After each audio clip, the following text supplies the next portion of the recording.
আব্দুল্লাহ আল আজিম তিনি প্রশ্ন করেছেন, পুরুষরা কি হাতে মেহেদি ব্যবহার করতে পারবে? মৌলিকভাবে মেহেদি ব্যবহার করে এটা যেহেতু সৌন্দর্যের বিষয়, ভালো করে আপনার খেয়াল করবেন। রাসূলুল্লাহ সাল্লাল্লাহু আলাইহি ওয়াসাল্লাম বলেছেন, পুরুষদের সৌন্দর্য বা যেটা তারা ব্যবহার করবে এটা দেখা যেতে পারবে না, এটা গ্রাম থাকবে, যেটাকে আমরা যেমন পারফিউম অথবা আতর ইত্যাদির কথা বলছি।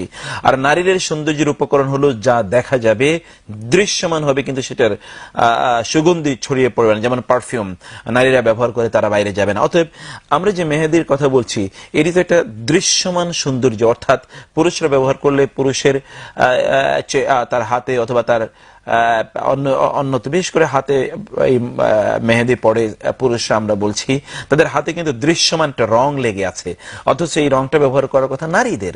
সেজন্য পুরুষরা এটা ব্যবহার করবে না, ব্যবহার করবেন নারীরা। আর নারীদেরকে এই রং ব্যবহারের কথাই আমরা দেখি রাসূলুল্লাহ সাল্লাল্লাহু আলাইহি ওয়াসাল্লাম উদ্বুদ্ধ করেছেন।